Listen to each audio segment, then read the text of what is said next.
A strange tower watches over the Nile Valley. Located 80 kilometers south of Cairo, it is quite far from the most famous pyramids. This is the Pyramid of Meidum, and yet it doesn't look at all like the most common pyramids such as Khufu and Khafre. Instead, its shape is reminiscent of a keep, like an impregnable fortress. Even the locals call it Haram el-Kadab, the false pyramid. Actually, someone called me yesterday. He was passing by and he said, "This is not a pyramid. It looks like a tower." The peculiar shape of this monument has continuously bewildered archaeologists. Is Meidum truly a pyramid, a funeral monument, or, as its shape suggests, a temple dedicated to Ra, the god of the sun? From what we know today about solar temples, they used to look like big obelisks. So the shape was rather similar to what Meidum currently looks like. An obelisk, a spike soaring to the sky and reminding of a sun ray. Vasil Dobrev, a French archaeologist, is convinced that Meidum is indeed a solar temple. We can feel here that we're building something that will look like an obelisk. And what's an obelisk? A petrified sun ray. Well, that's what we would have here, too. Talk, talk. Besides, he thinks there's another element that questions the true nature of Meidum. The room some consider to be the burial chamber. Even though today, sand partly covers the sides of the building, its sole entrance is located very high on the north side. Once inside, there's a staircase called a descending passage that leads to what is supposed to be the burial chamber. The entrance to the descending passage is located 30 meters high. For the first king, Sneferu, it's 12 meters. Khufu is about 15 meters. Khafre is right under the tiles under the yard, and Menkaure is 2-3 meters. We never see mummies that must be brought more than 30 meters above ground. When looking at it like that, this narrow room doesn't seem ready to receive the pharaoh's mummy. If there had been a sarcophagus, it would have been here. How come the king, during all the years of his reign, didn't find the time to level the floor in order to make space for a sarcophagus? It means that there was no plan to put a sarcophagus here. It would barely take 2 days to fix this. No sarcophagus has ever been found in this room. But perhaps even stranger, no pharaoh seems related to this building, meaning that Meidum is not a pyramid. So what could it be? It's a temple. What temple? Who was the god at the time? It was Ra. The whole civilization honored this god. So there's nothing more normal than building a temple for this god. An obelisk shape, an unfinished chamber for the king. These clues seriously question the nature of Meidum. In order to find out its true identity, archaeologists such as the American Mark Lehner, who spent his life studying pyramids, had nothing but the location itself to carry out their investigation. You know, this kind of archaeological work is like detective work, like a crime scene. You see bloody gloves, you see tracks going across the floor, the window is broken. It's the same kind of thing. There's no texts that tell us in a narrative way what happened.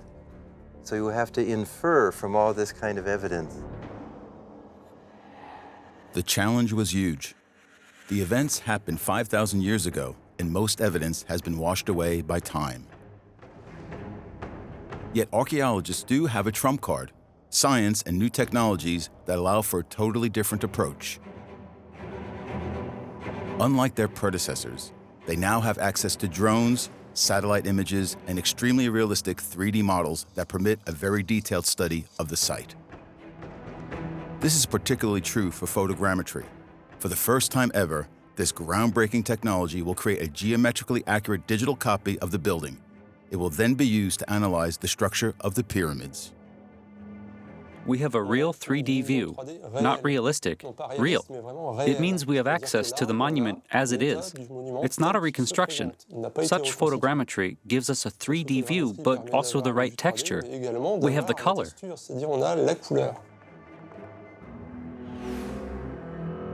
In order to reach such an incredible level of detail, a drone and several cameras are needed. They must collect thousands of images over the whole site. We'd like to fly about 5 meters away from the walls in order to create a 3D model that is accurate up to 1 millimeter. Then we'll combine the model with the pictures shot from the ground and link all of the sides together. The challenge lies in scanning every inch of this massive site. We're going to use different angles. Otherwise, we won't get the flat areas. The drone will give us access to the upper levels that we can't see from the ground. It will be really helpful for the scientists because they have a hard time accessing these levels.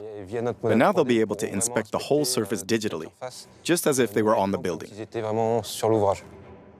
More than 10,000 digital pictures will be treated and properly positioned so as to accurately represent the monument.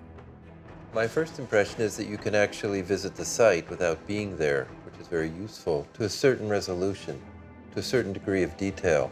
You know, the devil, as we say, is in the details, but so is insight into how they did it.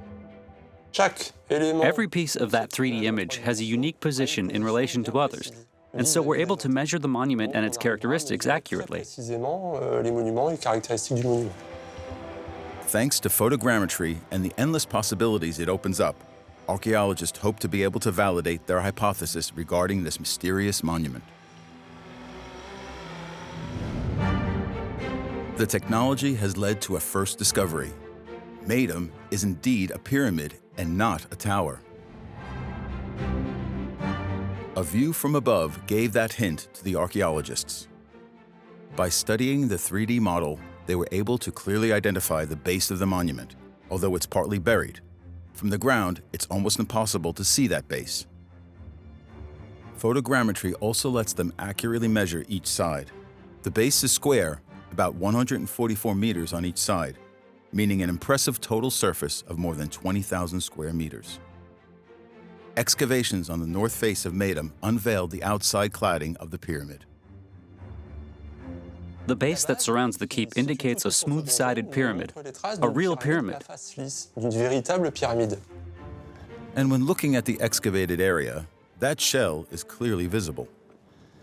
This is what we call fine Tura limestone. And they use it, they select it on purpose for the casing, for outer casing. Thanks to photogrammetry, it's easy to determine the gradient of the outer shell and to calculate its angle, 52 degrees, which is evidence that Meidum is a pyramid. Indeed, archaeologists are familiar with this number. The most famous pyramid in Egypt, Khufu, also has a slope of 52 degrees. This is the perfect angle, the one that has guaranteed the stability of the structures through the centuries.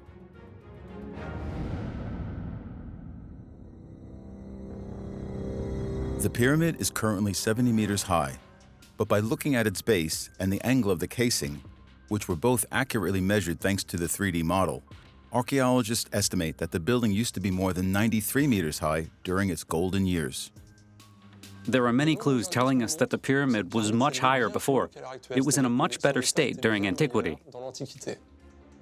Greek tourists have left markings at the top of the building, which simply means that during their time, the top was easily accessible, so it must have been in a better shape than it is today. This proves that Meidum used to look like all other pyramids, and still look so during antiquity. But photogrammetry has yet another surprise for archaeologists, a big one. When on the site itself, from the ground or even from the first floor, we can't see anything but flat ground everywhere. But when looking at the 3D model, a linear structure appears, too linear to be natural. In fact, what you see here is something that I was looking for when we were at Meidum, and I couldn't see it. Maybe I saw it just faintly. Now here in the point cloud, it's coming out, this very large dark band, as a square around the pyramid, an outer enclosure. The photogrammetry clearly shows us what's left of the outer wall, but it's completely covered by sand. However, given how massive the sand piles are, we can imagine that the wall is still in a relatively good shape, or at least part of it is. The outer wall was invisible up until now, and it proves that Meidum wasn't isolated. Just as with all other pyramids, it was part of a very codified complex. During the excavations that took place in the beginning of the 80s, archaeologists dug more than 15 meters along the east side of the pyramid. This massive work uncovered a small funeral temple along with a huge 220-meter-long path. This path typically connects the small temple close to the pyramid to the temple in the valley. A closer look at the model shows the general shape of another element that can't be seen in the field because it is completely covered by sand. Another pyramid, located in the southwest of Meidum. We have a small funeral temple, a small pyramid, a path that connects the temples, and so on. This is a classic pyramid complex of the 4th dynasty. There can no longer be any doubt about it. Meidum is a true pyramid. Despite its peculiar shape, it follows all the rules of a traditional funeral complex as they were built during the 4th Egyptian dynasty.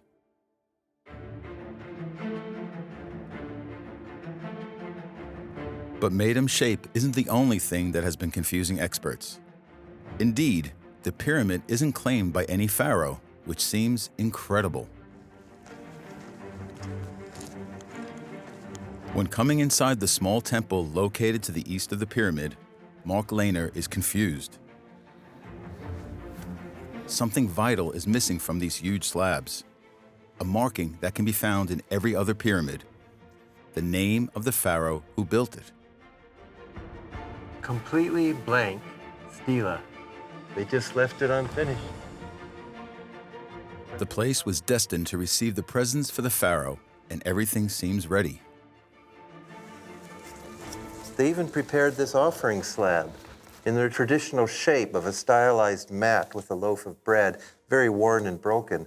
But the offering slab was prepared, the stela were here, smoothed down, ready to receive an inscription. They were left blank. I mean, for the ancient Egyptians, this is unthinkable. You have to have your image and your name inscribed to live on in the afterlife. So if there's no signature, how can the pyramid be connected to any pharaoh? The funeral complex, the outer wall, the big and the small pyramid, the small temple and the long path tell us that this is a pyramid from the 4th dynasty, meaning sometime between 2543 and 2436 BC. But how can we find out which one of the 7 pharaohs of the 4th dynasty is the father of Meidum? We think we know these kings because we say their names so often. We associate their names with the pyramids. But we couldn't write a narrative history of this period. We just don't have the text. We know almost nothing about these kings. In order to find out the father of this pyramid, we need to know when it was built. The date can be established by studying the burial chambers inside the pyramid. Indeed, their position has changed dramatically through time. The first burial chambers were dug directly in the ground and were accessed through a shaft. Then, little by little, Egyptians became bolder, and they started digging chambers inside the pyramid's body itself. The pyramid, this massive artificial mountain, was built to protect the mummy of the king. The irony would be if the very weight and pressure of the pyramid imploded the chamber and crushed the mummy of the king. And here again, photogrammetry will play a crucial role in studying the inside of the monument. Cameras are used to photograph every angle of the long corridor heading down to 2 small rooms in the king's chamber. The analysis of the 3D model afterwards confirms what archaeologists suspected. The king's resting place is located inside the building itself, at the very bottom. This is a key difference compared with the first pyramid of humanity, the one Pharaoh Djoser built.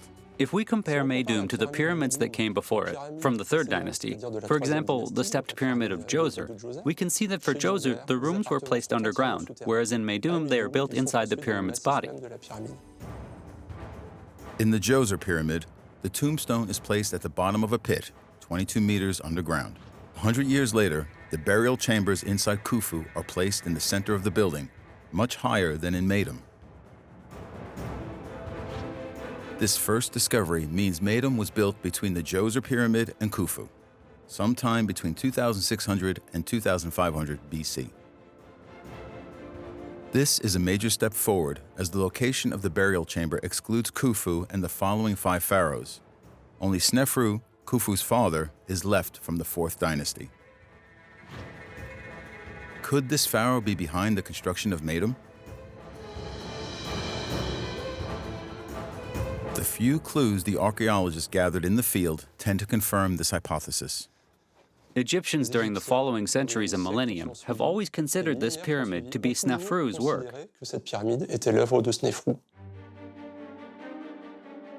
Although the pyramid was never officially signed, peculiar markings that caught the experts' attention were found in the corridor of the small temple. The name of Sneferu was found in the temple, Sneferu rising. And this is why that description that's written in the New Kingdom, it is in the mind of the people all the time that Sneferu is the builder of this pyramid. The graffiti made by travelers from antiquity date back to the 18th dynasty, some 1,200 years after Sneferu's reign. Exactly, there's a fairly long graffiti up here, it's a very short one. The graffiti mentioned Sneferu as though this were a place of Sneferu. It just adds to the probability that Sneferu was the owner of the Meidum pyramid. This king is quite known already. Archaeologists think he was behind the construction of 2 major buildings, the Bent Pyramid and the Red Pyramid in Dashur, about 40 kilometers away from Meidum. Yet if Meidum indeed belongs to Sneferu, why isn't there any trace of his sarcophagus? And why would he have built 3 pyramids?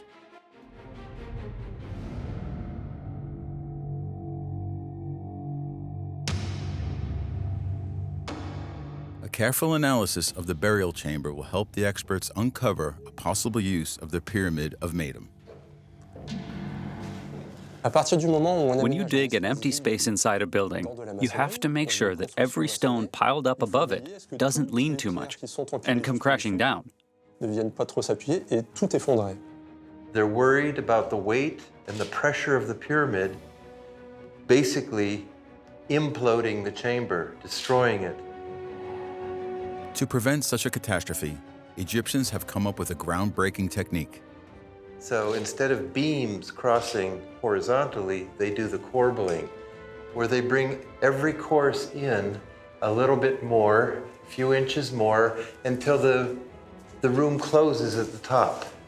And this is a way to roof a space. The first archaeologists who visited the burial chamber recognized the use of a common building technique during the Middle Ages when building cathedrals. It's called corbelling and consists in placing the stone blocks in tiers. The idea is quite simple. It's about letting most of the weight of a block rest on another block and to leave only the last quarter hanging, which has no risk of falling down. The main advantage is that this can take on heavy loads thanks to the way the weight is spread. Yet one element of the architecture confuses archaeologists. The ceiling of the 2 small rooms that lie at the bottom of the corridor don't use corbelling, although they should, being placed as they are inside the pyramid's body, just like the burial chamber. What was strange was that these 2 small rooms had a flat ceiling, which couldn't possibly stand the pressure from above. It means there had to be something above them to protect them. Archaeologists from the 19th century had already noticed such flat ceilings inside the burial chamber of Sneferu's son, Khufu. After some digging, they discovered the technique the Egyptians had used so that this kind of ceiling could withstand the massive pressure of the pyramid. We know that above Khufu chamber, there is 5 relieving chambers, that the ancient Egyptian made them to load the heavity of the stones. These small, hidden rooms located above the king's chamber have the same function as corbelling, spreading the huge pressure of the pyramid.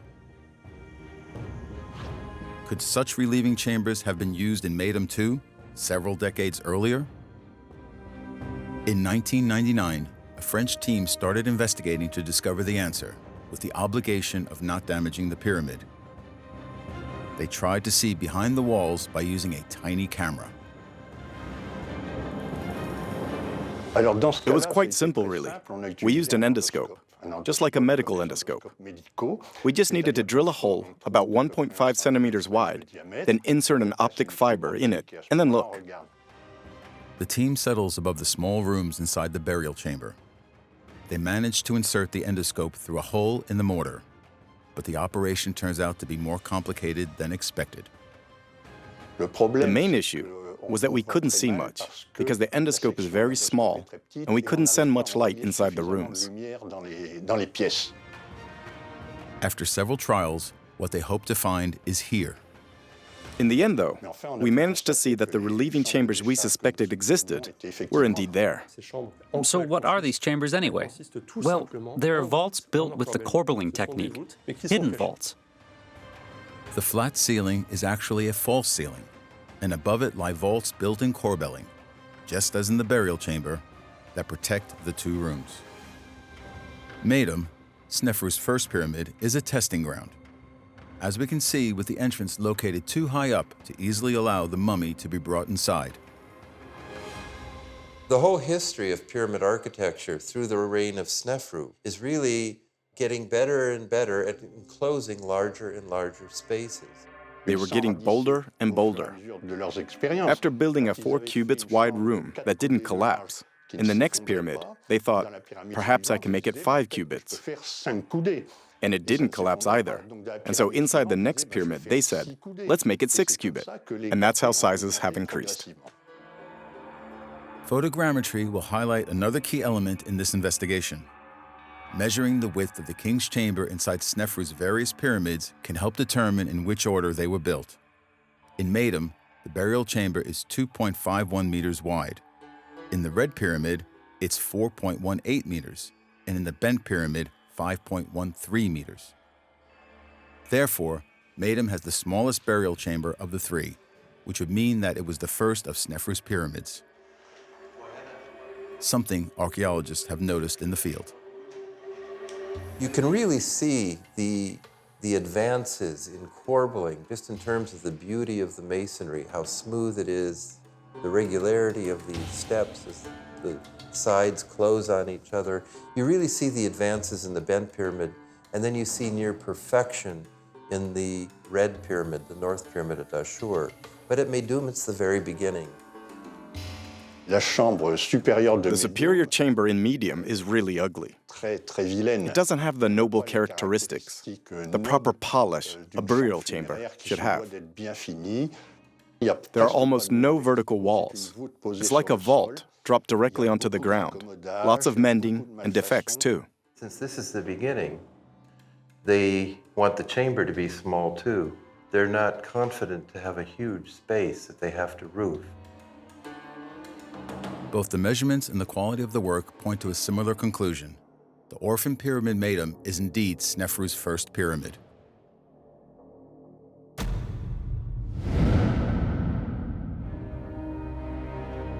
Sneferu is the only pharaoh who built not one, but 3 pyramids.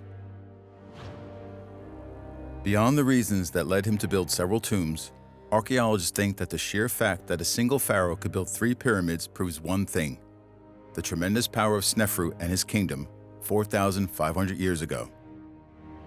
The economy reached its peak, and the idea of kingship was that strong. The king had a very strong power to control the country, to make the country building his pyramid. Sneferu benefited from a strong economy and an unusually long lifespan that allowed him to carry out his ambitious projects. This king whose name means Sneferu, he who perfects, has reigned for 42 years, perhaps even 50 years, we don't know. We imagine he must have been very powerful. We imagine he must have been healthy, and he must have been very ambitious. His excessive ambition led him to show impressive organizational skills in order to make his massive building sites work.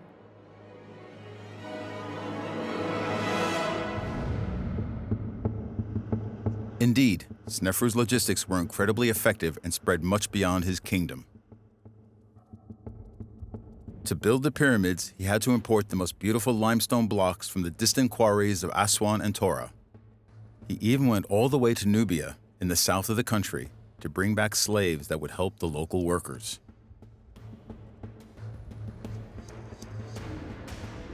The wood used for transport comes from Lebanon, and the copper used in making the tools needed to build the pyramids come from the distant mines of the Sinai Peninsula.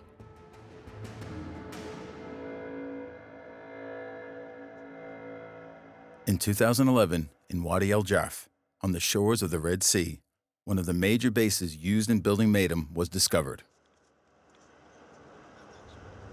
This is the most important archaeological discovery of the beginning of the 21st century, a discovery that no archaeologist dared to imagine. And with it, an incredible level of logistics is revealed for the first time. Here we are in the oldest port in the history. The technology allowed us to locate this port. Such a discovery was made possible thanks to Archaeology 2.0.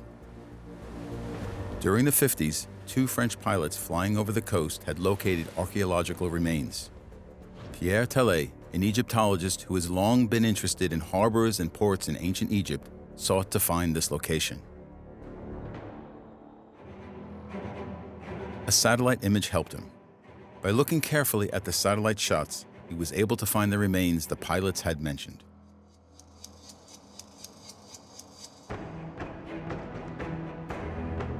He notices a strange L-shape underwater that looks like an old harbor, and the analysis of the local underwater geography confirms his idea. The location of this old harbor matches that of a kind of inlet in the coral reef that runs along the coast in the area. They had located a place where accessing the shore was easier. Moreover, another element will strengthen Pierre Tellet's theory. This site is clearly accessible through a natural corridor called Wadi Araba. And when we follow this corridor to its end, we find out that the place where it connects to the Nile Valley is also the location of Meidum. And so it's obvious for us that the very location of the Wadi Jarf is directly related to the pyramid. These clues are good enough to justify the start of a massive archaeological excavation campaign. And the results go well beyond anyone's expectations. Archaeologists are able to uncover a massive harbor complex. Mohammed Abdelmaguid is an Egyptian expert in underwater archaeology, and he thinks we've just discovered the very first artificial harbor in the history of mankind. So this harbor is made with two artificial piers in L shapes. They thought at this very early period in the history to construct a pier to close for the current and the wind. Then the ships can be safe inside. The harbor must have been very busy indeed, as its size suggests, 200 meters long and 200 meters wide. So this area could take maybe 15 boats. Every day there is a boat who is leaving, another boat who is coming. You have to charge cargo and discharge. All of this needs workers. The excavations unveiled many buildings near the shores, and 6 kilometers away, there were 14 warehouses dug directly in the mountain. Inside and around, many boat-related items were found, such as these first anchors, heavy stones roughly sculpted. Some even present traces of the ropes used 4,500 years ago. Many remains help to conclude with certainty that this was all Sneferu's work. In several locations, we were able to find items with the name of the king. Among the galleries and storage space built in the harbor, we found the seal of Sneferu on the lid of a jar that must have been used to keep products brought to the harbor. This logistics center is essential to build the Pyramid of Meidum. Just in front of us, on the other side of the Gulf of Suez, you will hit directly on Sinai. By boat, The harbor is only 50 kilometers away from Abu Zenima, very close to the copper mines, the material used to make the tools needed in building Sneferu's pyramids. It's very likely that the very conditions behind the building of the harbor, probably right from the beginning of Sneferu's reign, match the rising need in copper used when building colossal structures. The harbor of Wadi El Jaf establishes a direct link between Meidum and the material needed to build it. But more important than the time gained, this guaranteed a more regular and a safer supply compared with the old road that went around the Gulf of Suez. When building things as massive as pyramids, work must obviously be very well organized and structured. Thanks to such an important discovery, archaeologists have a better understanding of the logistics Sneferu had set up to build his 3 pyramids, something no other pharaoh after him will ever match.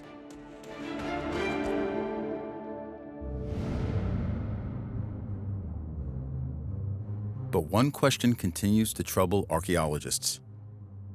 Why did Sneferu build 3 pyramids when one would have been enough to grant him eternal life?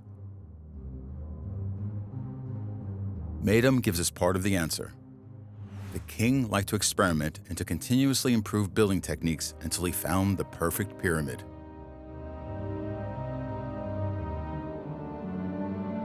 During the 80s, the excavations on the north side of the pyramid uncovered the building's structure. This was a chance for researchers, who could now study the structure of the pyramid and carry out photogrammetric analysis. The results are striking because this is exactly what we can see in the field, but on a computer instead.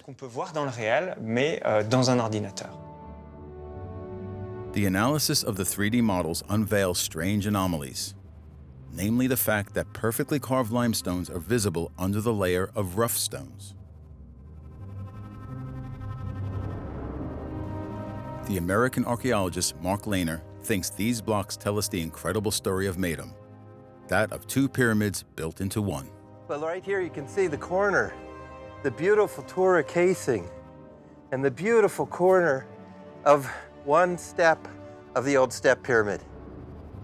And so these blocks would be what's left of the outside of an older pyramid, hidden under the smooth sides of Meidum, a staircase-like pyramid, also called stepped pyramid. On this view, shot with a drone, what looked like the floors of a keep would actually be the leftovers of the initial staircase shape. The pyramid of Meidum looked like a stepped pyramid at first, and it was completed as such. But at some point during the king's reign, the stepped pyramid was turned into a smooth-sided pyramid. And so all around this stepped pyramid, they added a kind of casing that would make the whole structure look like a true pyramid. Calculating the angles of the upper floors gives a result of 70 degrees. That's the slope of the old-fashioned step pyramid, of each step. And the accretions they use to make the steps, they slope at about 74 to 75 degrees. Under its smooth casing, it looked just like the first and only step pyramid ever built, that of Pharaoh Djoser, who built it 100 years before Meidum. To the Meidum pyramid, it's really 2 pyramids in one. First, there was this old step pyramid, an old-fashioned step pyramid that Sneferu started. And this is the first time anybody really completed a pyramid to this height since the first pyramid of Djoser. Other kings tried to build step pyramids but didn't complete them. If the place hadn't been in ruins, we wouldn't have known about the stepped pyramid inside. We wouldn't have known the monument's history. And a closer study of the building tells the same story. 2 techniques belonging to 2 different time periods were used to build the pyramid of Meidum. Thanks to photogrammetry, for the first time we are able to see every element used in the building process located on top of the monument. We can see all the masonry, the construction technique based on stones, angled towards the center, towards the core. The technique consists in placing the stones with a 15-degree inclination toward the inside of the building. The advantage of this is that every block leans against the central core, and all forces are sent to the inside of the monument, without the risk of blocks moving towards the outside and causing a collapse. The technique was invented by Djoser to build his stepped pyramid. This is really a method from the 3rd dynasty. The other method used is visible on what's left of the smooth-sided pyramid at the foot of the current structure. Egyptians used to lay stones horizontally. Then they would carve them to give them the final, smooth appearance. This technique has only been mastered during the 4th dynasty. So how can we explain that Egyptians used 2 building techniques coming from 2 different eras? And why didn't the pharaohs stop at the stepped pyramid? That for some reason he had another idea. And apparently it was this idea for the first perfect pyramid with straight sloping sides. For that he went to Dashur. Dashur is located about 50 kilometers north of Meidum. Sneferu moves the court there and starts building the very first smooth-sided pyramid in history. So there's evidence that he began with a very steep pyramid of 60 degrees. Remember, at this time, nobody knew what a good pyramid should look like. And the evidence is that he was having problems, structural problems. But quickly, cracks appear all over the building and the pyramid threatens to collapse. Sneferu launches a plan to save the monument as he understands that a 60-degree angle is too steep. He surrounds the monument with masonry and finishes the top of the pyramid with a 43-degree angle. You have to understand that was the beginning. The architect made a mistake, challenging with a big angle, and therefore they did learn. Sneferu has learned his lesson. Still seeking the perfect pyramid, he starts building a 3rd one, but this time with a much lower angle. And apparently his builders were confident. He went north to Dashur to build the red pyramid at the low angle of 43 degrees. And this is a success. The pyramid is still stable 4,500 years later. It really looks to me like there was a conscious research and development program to achieve this perfection. The same research process is used inside the building. Once the core belling technique that consists in roofing a room by laying stones and tiers is mastered, Sneferu takes more and more risks and places the king's room ever higher inside the monument. But as a perfectionist, he doesn't stop at the smooth-sided 43-degree pyramid in Dashur. Instead, he goes back to Meidum to turn the step pyramid into a perfect pyramid. Now, all of this is part of the story of Meidum, because evidently, Sneferu sent his builders back to Meidum to enlarge the step pyramid and make it a true pyramid with sides that slope at 52 degrees. That's the classic pyramid angle. The fact Sneferu went back to Meidum after the pyramids in Dashur is backed by observations in the field.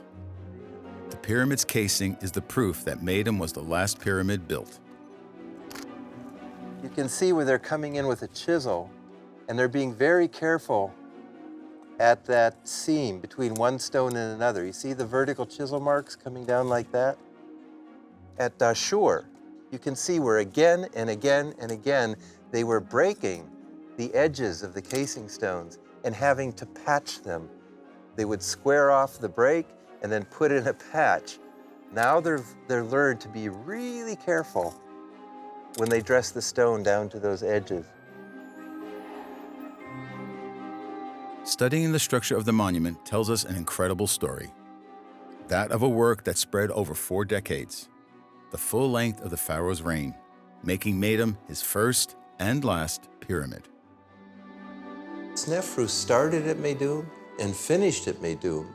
At the beginning of his reign and at the end of his reign, it tells a story that makes sense. This is the story of a transformation, from a stepped pyramid to a perfect pyramid.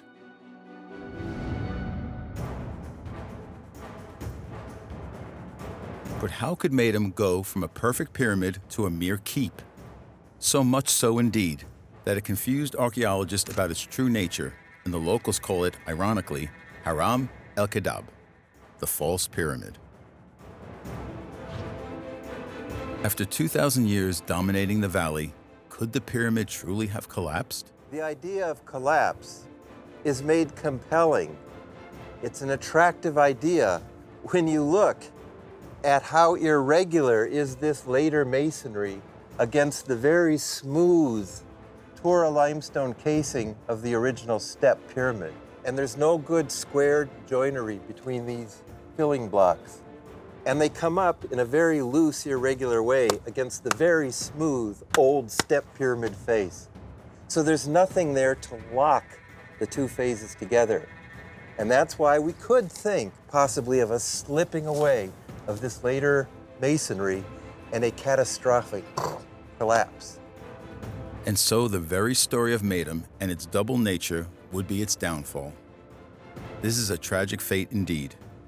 From being the first perfect pyramid of the 4th dynasty, it went on to be a quarry for the following generations. Many camels used to come and hold the stones, taking stones from the pyramid to build major structures in the Islamic Cairo. Now disfigured, Meidum doesn't have much left from its old splendor. The pyramid with such an incredible story is now buried under the sand and forsaken by men. Archaeology 2.0 has solved the mystery of the true nature of Meidum and helped trace back the story of an amazing project. The Meidum pyramid is really two pyramids in one. In fact, the Meidum pyramid is the beginning and the end of the story of how to design a giant pyramid. Yet some things remain unexplained. Why didn't Sneferu write his name on the slabs in the small temple? He could have claimed to be the father of such an architectural wonder. And why has the burial chamber not been completed? The very place supposed to protect his dead body. These questions remain unanswered for now. What troubles researchers is that the tomb of the pharaoh who built 3 pyramids has yet to be found. And all they have are hypotheses about this. It seems that Meidum could have been some kind of alternative in case of an early death. When Sneferu started the massive projects in Dashur, he wasn't certain he'd see them completed. Being old, it was much easier to complete Meidum than to complete a pyramid that was only starting in Dashur. Some Egyptologists believe that the pyramid isn't signed because Meidum was never a tomb. This pyramid never been used for the king. This pyramid, in my opinion, it became like a dummy pyramid. It's a sacred object, and it becomes like what we call a cenotaph. It's a memorial to him rather than his actual tomb. Other researchers believe that the real burial chamber is yet to be found. This so-called burial chamber feels more like an open space to move things. Even more so when we consider some strange elements, such as the wooden blocks that seem to have been used to handle things. They're located in front of the north wall, which also presents unusual characteristics. It isn't built like the other walls. Behind this wall may lie the king's tomb. Meidum was built far away from the most famous pyramids such as Khufu, but remains one of the most mysterious. This monument and its peculiar shape will demand several more decades of archaeological investigation. But thanks to new technologies, researchers hope to soon be able to decipher the last secrets of this monument built 4,500 years ago.